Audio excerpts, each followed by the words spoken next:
और क्या हालचाल? बढ़िया। अभी तक हम लोग क्या क्या पढ़ लिए बेटा? अपना चैप्टर 1 चैप्टर 2 खत्म कर चुके हैं और चैप्टर 3 का हम एक्सरसाइज खत्म कर चुके, मतलब वो कॉन्सेप्ट वीडियो बता चुके हैं। और चैप्टर 3 का 3.1 में हम लोग क्वेश्चन नंबर 1 और क्वेश्चन नंबर 2 डिस्कस कर लिए हैं। आज हम लोग क्वेश्चन नंबर 3 डिस्कस करेंगे, ठीक है? चलो आते हैं अपने टॉपिक पे। क्या रहा है क्वेश्चन नंबर 3 क्या कि ऑन कंपेयरिंग, आपको कंपेयर करना है the ratio of a1 upon a2, b1 upon b2 and c1 upon c2 और फाइंड आउट करना है क्या वेदर द फॉलोइंग पेयर, ये पेयर है और ये पेयर है, या फिर ये जो लीनियर इक्वेशन में है तो ये कंसिस्टेंट है कि इनकंसिस्टेंट है। अब कंसिस्टेंट और कंसिस्टेंट में क्या हो डिफरेंस है ये तो हम आपको कॉन्सेप्ट वीडियो में बता चुके हैं, लेकिन फिर भी मैं आपके लिए एक शॉर्ट में यहाँ लिख दिया हूँ। अगर सॉल्यूशन है तो कंसिस्टेंट होगा, अगर सॉल्यूशन नहीं है तो वो इनकंसिस्टेंट होगा। सॉल्यूशन है तो कंसिस्टेंट, सॉल्यूशन नहीं है इनकंसिस्टेंट, सॉल्यूशन है तो कंसिस्टेंट, सॉल्यूशन नहीं है इनकंसिस्टेंट। याद रखना ये चीज। हम लोग इसको यहाँ पे साइड में बहुत उसको छोटा सा लिख दें, यहाँ पे से लिख दे रहा हूं,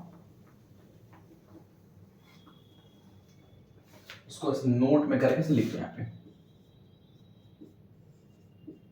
10 रुपए की नोट निकालो, उस पर लिख दो। यहाँ पे लिखो क्या, अगर सॉल्यूशन है तो कंसिस्टेंट, पहले से लिखा हो ना, CONSISTENT, सॉरी,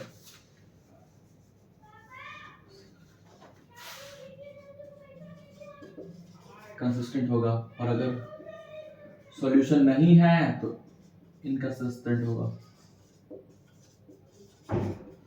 इसको याद रखोगे, ठीक है? पूरे क्वेश्चन में यही काम है। अब चलो हम लोग अपना क्वेश्चन सॉल्व करेंगे। कैसे सॉल्व करोगे बेटा? देखो 3x + 2y = 5, ये एक लीनियर इक्वेशन दिया है आपको। 3x + 2y = 5 और 2x - 3x = 7। कैसे करोगे बेटा मेरा? देखो अगर हम इसको यहाँ पे ऐसे लिखें, a1 = 3 होगा, हाँ भैया होगा। b1 = 2 होगा, हाँ भैया होगा। c1 = 5 होगा, हाँ भैया होगा। अगर ये होगा तुम्हारा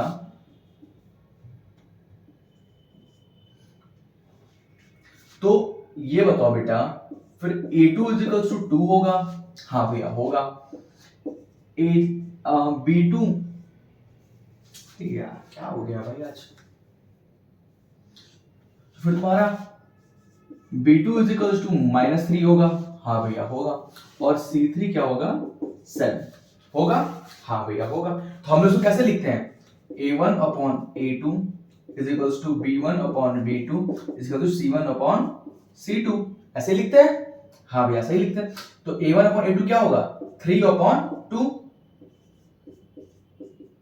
b1 upon b2 क्या 2 upon -3, माइनस यहां लगा लो।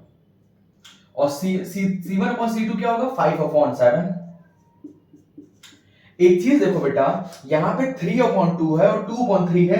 ये तुम्हारा a1 upon a2 3 upon 2 है और b1 upon b2 तुम्हारा 2 upon -3 है। तो एक चीज तो है कि रेसिप्रोकल है। क्या ये a1 upon a2 = b1 b2 हो रहा है? नहीं हो रहा है। तो इसका मतलब यहाँ पे से लिख लो, a1 upon a2 is not equals to b1 upon b2। अगर ये होगा तो इसका मतलब ये सॉल्यूशन है, और सॉल्यूशन है इसका मतलब ये कंसिस्टेंट है। यहां पे ऐसे लिखोगे,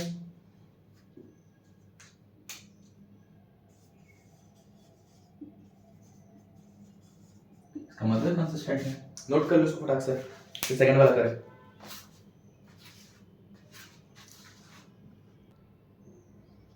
चलो हर क्वेश्चन बी करेंगे अपना।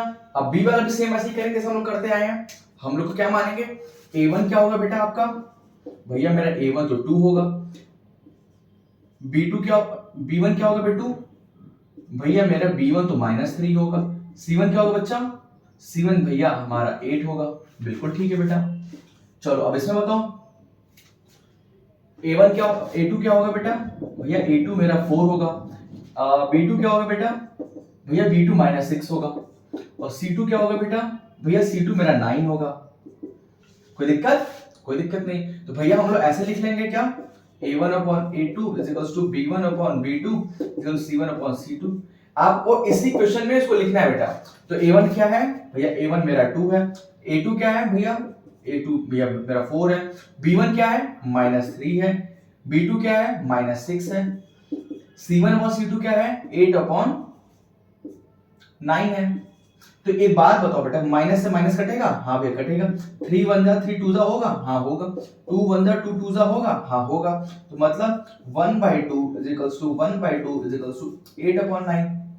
इसका मतलब जो A1 अपॉन A2 है वो इज इक्वल्स टू हो गया किसके, B1 अपॉन B2 के। हो गया है, हाँ भैया हो गया। अगर ये हो गया है इसका मतलब अब ये क्या होगा, सॉल्यूशन नहीं देगा, और सॉल्यूशन नहीं देगा इसका मतलब क्या होगा, इनकंसिस्टेंट होगा।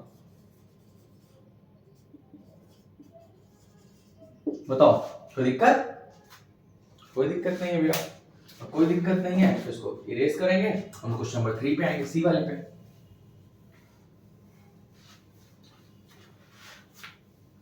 चलो इसको वीडियो पॉज करो।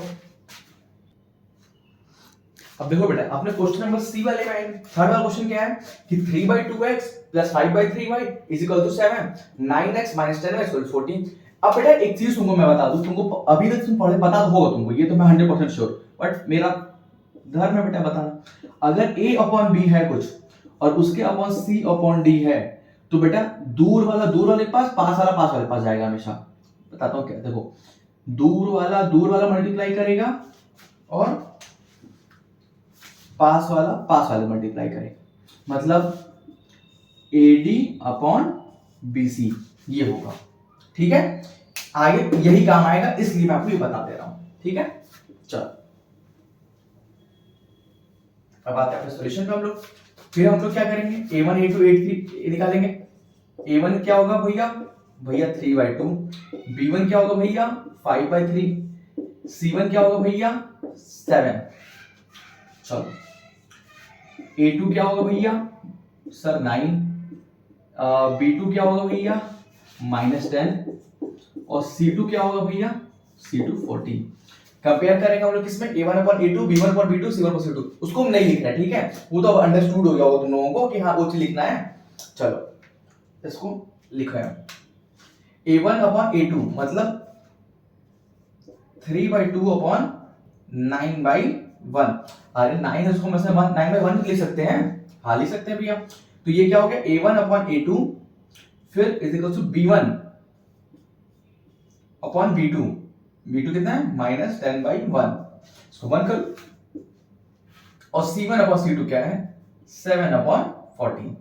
ये है, हाँ भैया है। तो 3/2 मतलब दूर वाले पास, पास वाले पास 3 × 1 upon 9 × 2 is equals to 5 × 1 upon 3 × -10 is equals to 7 upon 14। कोई दिक्कत? कोई दिक्कत नहीं भैया। देखो यही चीज कर रहा हूं बेटा जो मैंने बताया है, दूर वाले पास, पास वाले पास, दूर वाले पास, पास वाले पास। ठीक है, यही मल्टीप्लाई होता है आपका। और ये मल्टीप्लाई होगा तो 3 1 इसको काट, 3 1 जा 3 3 जा कटेगा, हाँ भैया कटेगा। तो यहाँ क्या होगा 1 3 × 2 6, तो मतलब क्या हो गया, यहाँ इसको आगे कर रहा हूं आगे, तो 1/6 इज इक्वल्स टू 5 1 जा और 3 × 10 मतलब 5 इससे काट दो, 5 2 जा कटेगा, क्या होगा -1/6 होगा, हाँ भैया होगा। और इज इक्वल्स टू 7 1 जा 7 2 जा मतलब 1/2। भैया यहाँ तो A1 A2 आ गया, A1 upon A2 B1 upon B2 आ गया। नहीं बेटू मेरे नहीं आया, क्यों नहीं आया, क्योंकि साइन बेटा यहाँ माइनस का है और इधर साइन माइनस का नहीं है, इसलिए क्या होगा ये A1 upon A2 is not is equals to B1 upon B2। और अगर ये हो गया इसका मतलब सॉल्यूशन होगा, और सॉल्यूशन होगा इसका मतलब क्या होगा, ये कंसिस्टेंट होगा।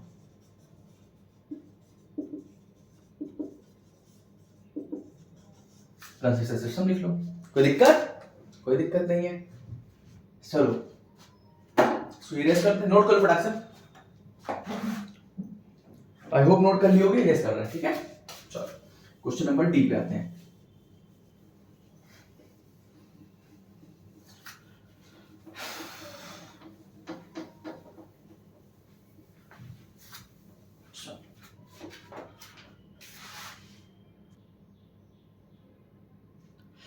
चलो अब आई होप आप लोग क्वेश्चन में कंफर्टेबल हो गए इनकी क्वेश्चन में। अब हमको A1 A2 A3 लिखने की कुछ जरूरत तो है नहीं, अगर जरूरत नहीं है तो हम direct A1 upon A2 B1 upon B2 C1 upon C2 करके लेते हैं, ठीक है। A1 अपॉन A2 मतलब 5/10 5 by minus 10 is equal to b1 upon b2 मतलब minus 3 upon 6 is equal to 11 upon minus 22। कोई दिक्कत नहीं। 5 1 जा 5 2 जा 3 1 जा 3 2 जा 11 1 जा 11 2 जा। इसका मतलब minus 1/2 is equal to minus 1/2 is equal to minus 1/2 आ गया। इसका मतलब क्या, ये a1 upon a2 is equal to b1 upon b2 is equal to c1 upon c2 आ गया। मार्कर चेंज कर दे रहे। और अगर ये तीनों आ गया तो इसका मतलब बेटा ये कंसिस्टेंट हो गया।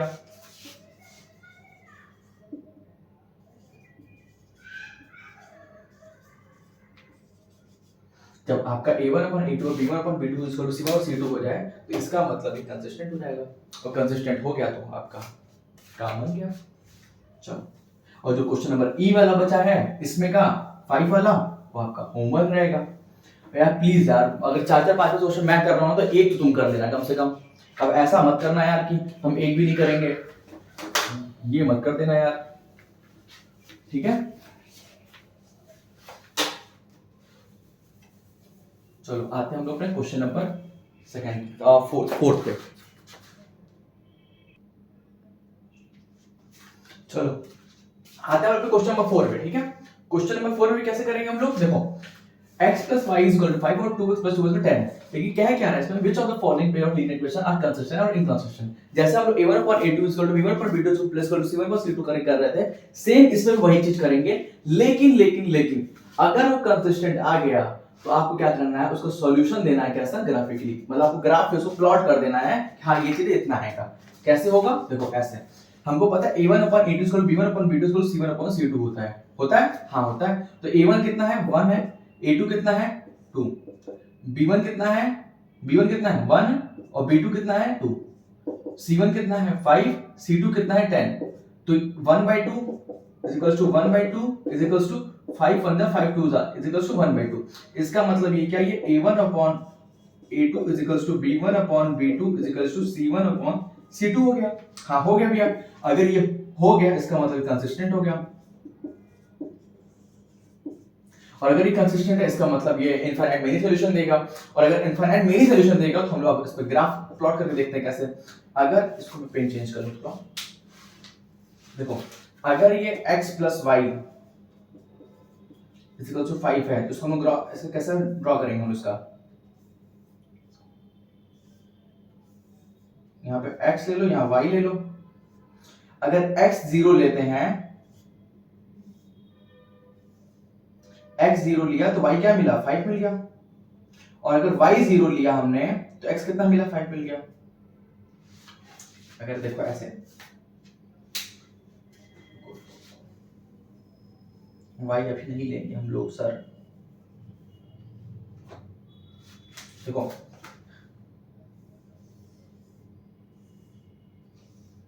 x 0 लिया हमने तो y 5 मिला, क्योंकि यहां पर अगर 0 होगा तो y 5 हो गया।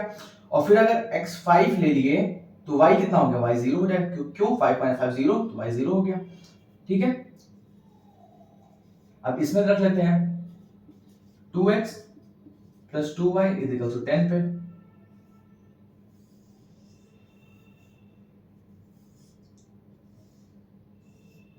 यहाँ पे भी x, यहाँ पे भी y।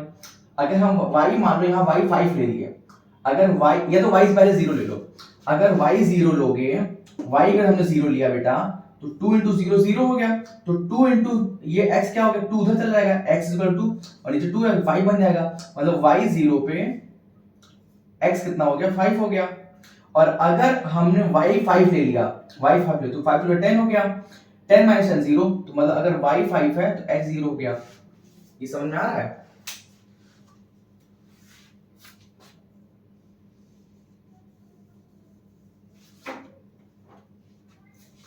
ऐसे लिखो,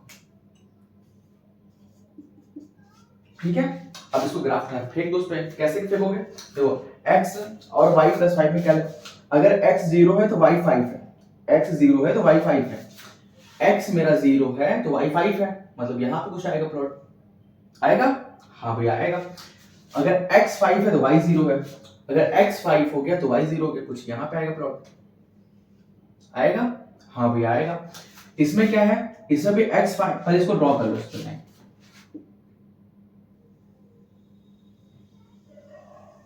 कुछ ये लाइन है, लाइन थोड़ी तिरछी है, इसको देख लेना। ये किसकी लाइन है तुम्हारी, ये क्या है हमारी x plus Y is equal to 5 की लाइन है ये। अब अगर हम लोग इसमें देखें, इसमें x 5 है y 0 है, x 5 है तो y 0 हो गया, मतलब कुछ पॉइंट यहाँ पे भी आएगा, इसी कोइंसाइड करेगा। और दूसरा क्या है, y 5 हो गया तो x 0 हो गया, y 5 है तो इसका मतलब दूसरी वाली लाइन भी है वो इसी पे क्या करेगी, कोइंसाइड करेगी इसी पे, सेम पे। और ये y वाली लाइन, ब्लू वाली लाइन होगी, वो क्या होगी ये हमारी 2x plus 2y is equals to 10। अगर ये हो गया तो यहाँ पे क्या हो जाएगा, इनफाइनाइट मेनी सॉल्यूशन हो गया। क्यों हो गया ऐसा मैं बताऊंगा, इनफाइनाइट मेनी सॉल्यूशन ऐसा क्यों होगा मैं बताता हूं। देखो अगर मान लो इसका आप कोऑर्डिनेट अगर निकालो तो क्या होगा, 0 5 मिला आपको, हाँ भैया मिल गया, 5 0 मिला, हाँ भैया मिल गया। क्या मेरे को अगर मान लो मैं इसका अगर इस पे मैं 3 ले लूं, ये पॉइंट लूं, ठीक है, या फिर मैं इसको मान लो 2 ले लूं और 2 किस पे जाएगा, अगर मैं ऐसा करूं, ठीक है, अगर मैं ये वाला पॉइंट लूं, ये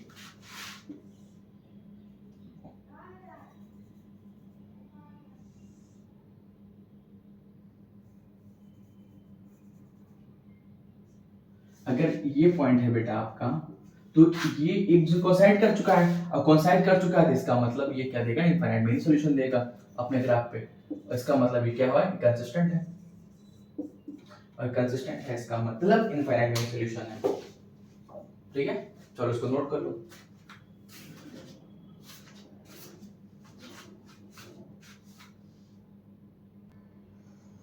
चलो क्वेश्चन नंबर बी वाला करेंगे, सेम वही चीज, कंसिस्टेंट निकालेंगे, कंसिस्टेंट करेंगे। तो कंसिस्टेंट करके हम लोग कैसे निकालते हैं, a1 upon a2 plus b1 upon b2 c1 c2, ये a1 ये a2 ये c ये a1 ये b1 ये c1 ये a2 ये b2 ये c2 होता है, हाँ भैया होता है। अगर होता है तो इसको क्या करोगे, a1 अपॉन a2 मतलब 1/3 a1 upon a2 is equal to b1 upon a2 minus 1 upon minus 3 equal to c1 upon c2 8 upon 16। ठीक है, हाँ ठीक है भैया। तो ये क्या होगा, माइनस से माइनस कटेगा, 8 1 जा 8 2 जा, मतलब ये क्या होगा 1/3 is equals to 1/3 is equals to 1/2। इसका मतलब क्या हुआ, ये a1 अपॉन a2 हुआ, b1 अपॉन b2 हुआ, लेकिन not is equals to c1 upon c2 होगा। और अगर ऐसा होगा तो यहाँ पे सीधा सीधा लिख लो क्या, सिस्टम इज इनकंसिस्टेंट,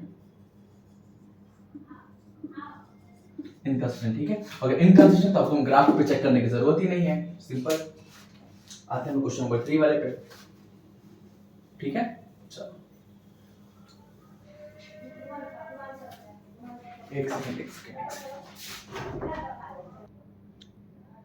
चलो क्वेश्चन नंबर सी वाला कैसे करेंगे बेटा, सेम वही इनकंसिस्टेंट को चेक करें, कंसिस्टेंट है इनकंसिस्टेंट है, चेक करें कैसे करते हैं, a1 upon a2 plus b1 upon b2 plus c1 upon c2 check करते हैं।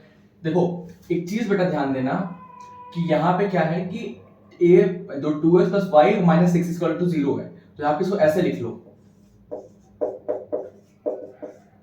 और इसको लिख लो क्या 4x minus 2y is equals to 4। अब कर लो a1 अपॉन a2 से, a1 और a2 मतलब a1 upon a2 2 upon 4 is equal to b1 upon b2 मतलब 1 बाई माइनस 2 और c1 मतलब 6 अपॉन 4, 2 1 जा 2 2 जा, तो क्या होगा 1/2 is equals to minus 1/2 is equals to 2 3 जा 6 2 2 जा मतलब 3/2, यही होगा, हाँ होगा। तो यहाँ पे क्या होगा a1 upon a2 is not is equals to b1 upon b2, तो ये क्या हो गया, कंसिस्टेंट हो गया। और कंसिस्टेंट होगा तो चेक करेंगे, आप चेक कैसे करोगे, देखो क्या है 2x plus y is equal to 6 पे चेक करो ग्राफ, अगर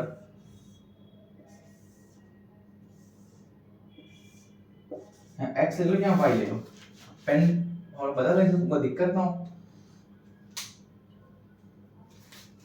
अगर हम लोग x अगर 0 लेंगे, अगर x 0 लिया तो ये पूरा 0, अगर x 0 हुआ तो ये पूरा 0, तो y वैल्यू क्या होगी 6 हो गई।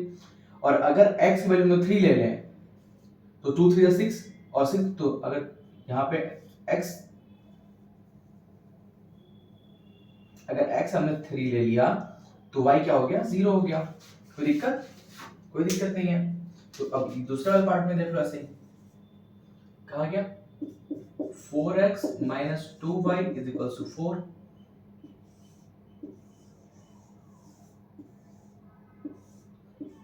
x यहाँ पे y, यहाँ पे पॉइंट रख लो, पेन ले ले। अगर हमने y 0 लिया पहले, या फिर अगर मान लो हमने क्या किया, अगर y 0 ले लेंगे, 2 0 0 पूरा 0, तो ये पूरे एक सेकंड कि x को ऐसा करो, पहले y ऐसा करो कि y को तुम -2 ही ले लो।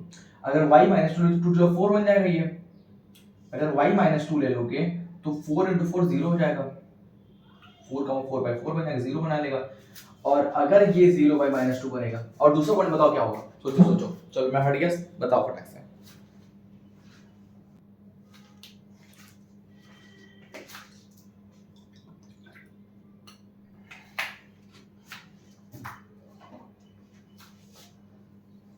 देखो अगर हमने y को यहाँ पे अगर 0 ले लिया, अगर ये 0 हो गया, ये पूरा 0 हो जाएगा, तो x हो जाएगा 4, 4/4 कट के 1 बना देगा, मतलब ये 1 बन जाएगा। ठीक है,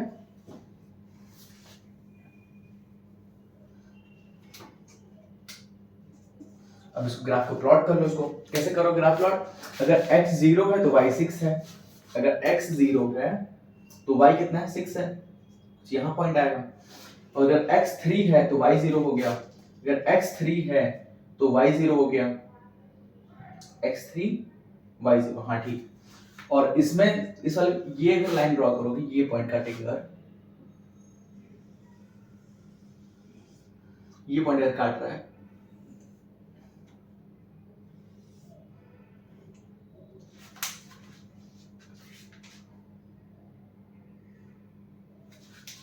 ये पॉइंट अगर काट रहा है, तो यहाँ पे फिर दूसरा क्या होगा, ये किसका पॉइंट है, ये तुम्हारा है क्या, 2x + y = 6 का है।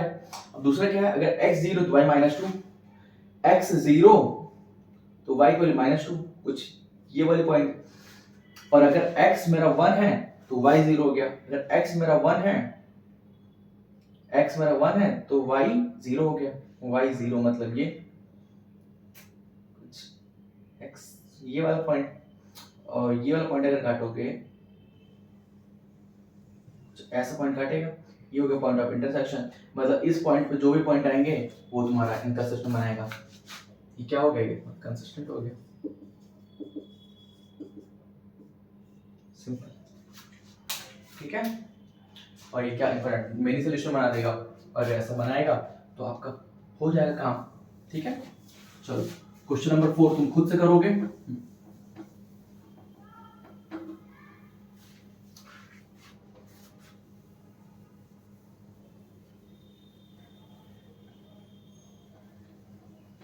मैं क्वेश्चन लिख दे रहा हूं और होमवर्क बगल में लिख दूंगा, वो तुम खुद से करोगे। ठीक है, क्या है,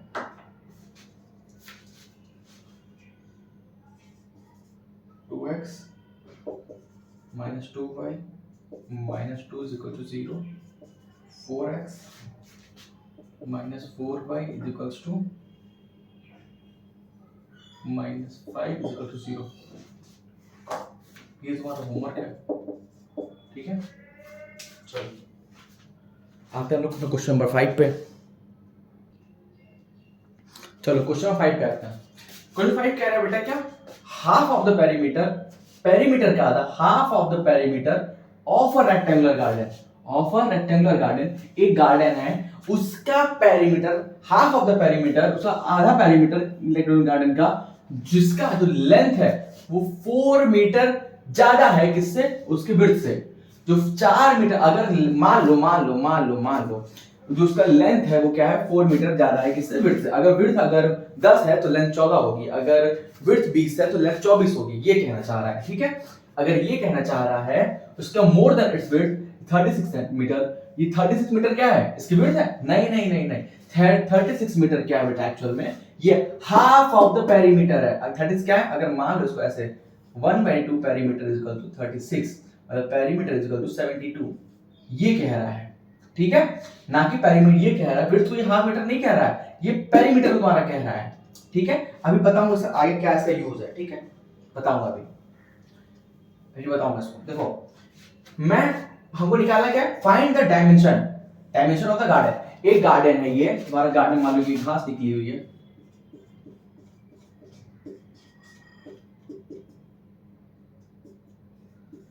यहाँ पे कुछ लड़के लड़कियां खेल रहे हैं,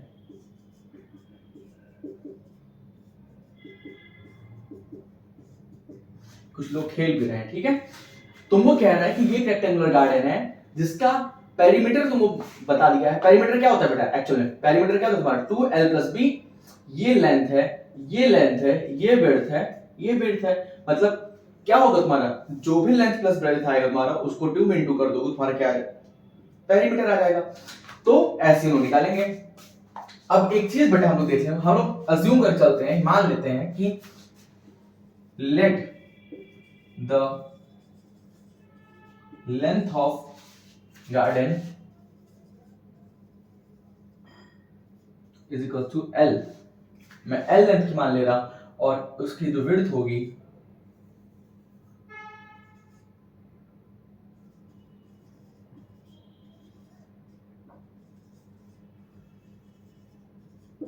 विड्थ ऑफ गार्डन, उसको मैं क्या मान ले रहा हूं, b मान ले रहा हूं, ठीक है, हाँ मान लीजिए भैया। तो इसका मतलब ये होगा बेटा, पर लेंथ कितना है, उससे 4 मीटर ज्यादा, किससे, विड्थ से, मतलब अगर हम इसको ऐसे लिख सकते हैं, length is equals to 4 plus b, ये लिख सकते हो, इसको अच्छे से लिखो थोड़ा सा, length is equals to 4 plus b, ये लिख सकते हो। सो इक्वेशन नंबर 1 मान लो, कोई दिक्कत नहीं भैया, क्योंकि अगर इसको ऐसे ले आओगे तो इसको ऐसे नहीं लिख सकते हो, l minus B is equals to 4, ऐसे नहीं लिख सकते हो, लिख सकते हो। तो इसी क्वेश्चन नंबर 1 मान लो तुम, ठीक, इसको छोड़ दो, ठीक है, इसको छोड़ दो तुम। अब इसको सॉल्व करते हैं, ये जो बात क्या है 32 पेरीमीटर वाली, जो कितना है 36 मीटर का है। अब अगर ये बताओ तुम्हारा अगर हाफ है पेरीमीटर इज इक्वल टू 36 होता है, तो पेरीमीटर क्या होता है तुम्हारा 1/2 2 1/2 into 2l plus b is equal to 36, यही कह रहा है ना, तो उसको ऐसा नहीं लिख सकते हो, 2l plus b is equal to 72, ऐसे नहीं लिख सकते हो। या फिर अगर ऐसे नहीं लिखना है तो उसको ऐसे काट दो, 2 से 2 काट दो, 36 ऐसे वैसे ही रहने दो। अगर ऐसे काट दोगे तो यहाँ पे क्या बन जाएगा, ये l plus b is equal to 36, इसको क्वेश्चन नंबर 2 मान लो, यहाँ पे लिख लो l plus b is equal to 36। अब तुमको तुम्हारा होमवर्क क्या रहेगा बेटा, कि इसका जो ग्राफ रहेगा, इसका ग्राफ बनाओगे और उससे तुम अपना गार्डन का पेरीमीटर निकालोगे, उससे डायमेंशन का गार्डन निकालोगे, ठीक है। चलो आते हैं हम लोग अपने क्वेश्चन नंबर 6 पे, इसको इरेज करते हैं। चलो आते हैं हम लोग क्वेश्चन नंबर 6 पे बेटा। क्वेश्चन नंबर 6 क्या कह रहा है कि गिवन एक लीनियर इक्वेशन बोला है, दिया है आपको, लीनियर इक्वेशन क्या है, 2x plus 3y equals to 8, ये लीनियर इक्वेशन दे दिया आपको क्वेश्चन में, और कह रहा है कि राइट अनदर लीनियर इक्वेशन, तुमको एक और लीनियर इक्वेशन लिखना है इन टू वेरिएबल में, such that the geometrical representation of the pair so form is intersecting line. देखो क्या कहना चाह रहा है बेटा, ये एकदम सिंपल समझो कि तुमको ये एक इक्वेशन लीनियर इक्वेशन दे दिया तुमको, कि हाँ भाई एक ये इक्वेशन दिया 2x + 3y = 8 दे दिया है, और तुमको एक और तुमको देना है जो तुम खुद से दोगे अपने से, तुम अपने से एक और इक्वेशन दोगे, और जब तुम्हारा इक्वेशन और इसका इक्वेशन मैच कराया जाए तो क्या होना चाहिए, एक यूनिक सॉल्यूशन है। और यूनिक सॉल्यूशन कब होता है, यूनिक सॉल्यूशन जब तुम्हारा a1/a2 is not equal to b1/b2 होगा, तभी तुम्हारा क्या होगा, यूनिक सॉल्यूशन होगा। और यूनिक होगा इसका मतलब कंसिस्टेंट होगा, और कंसिस्टेंट होगा इसका मतलब जो तुम्हारी जो ग्राफिकल लाइन होगी उसको इंटरसेक्ट करेगी, और वही तुमको बताना है। कैसे बताओगे, मैं मान लिया कि मैं यहां लिख लिया हूं कि मैं एक इक्वेशन अपने से मान ले रहा हूं, ठीक है। 4x plus 12y is equal to 8 नहीं, मैं लिख लेता हूं इज इक्वल टू 12, ठीक है। मैं ये ले लिया, इसको लिख लेते हैं। a1 upon a2 is equal to b1 upon, ये a1 हो गया, ये b1 हो गया, ये c1 हो गया, ये a2 हो गया, ये b2 हो गया, c2 हो गया। तो a1 upon a2 क्या होगा 2 upon 4, b1 upon b2 क्या होगा 3 by 12 और c1 upon c2 क्या होगा 8 by 12। काट दो, 2 1 जा 2 2 जा 3 1 जा 3 4 जा, तो 1 by 2 is equal to 1 by 4, मतलब a1 upon a2 is not equal to b1 upon b2 आ गया। इसका मतलब क्या, ये यूनिक सॉल्यूशन हो गया। और जो इसका जो ग्राफ बनेगा वो एक इंटरसेक्टिंग लाइन बनाएगा ही बनेगा, इसकी मैं 100% गारंटी दे रहा हूं, ठीक है। अब आते हैं हम लोग सेकंड वाले क्वेश्चन पे, that is a parallel line.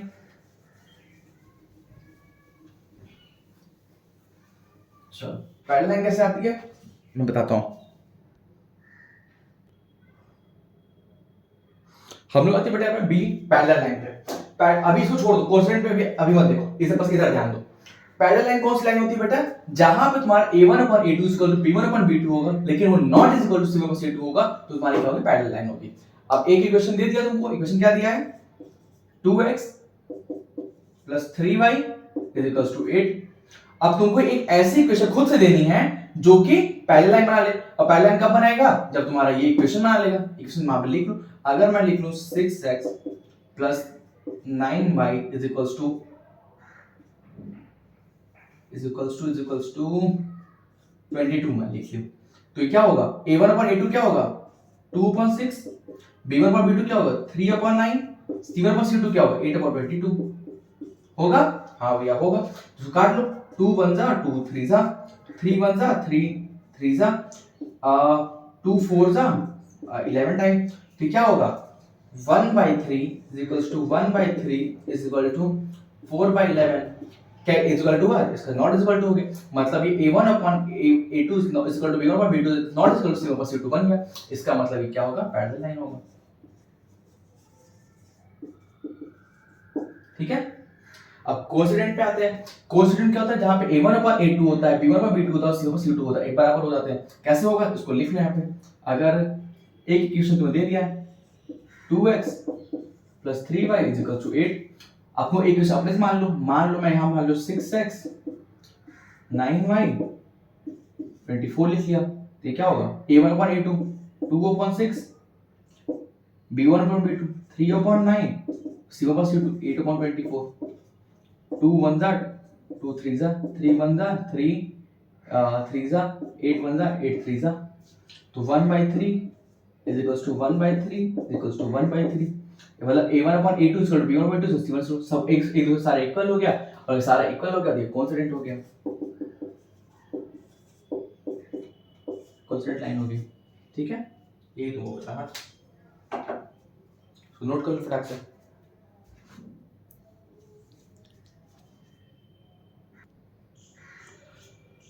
तो बस फिर आज के लिए इतना ही, बाकी हम लोग अपने मिलेंगे नेक्स्ट वीडियो में, और अपना आराम से पढ़ते रहिए, हंसते रहिए, मुस्कुराते रहिए और मौज मस्ती करते रहिए।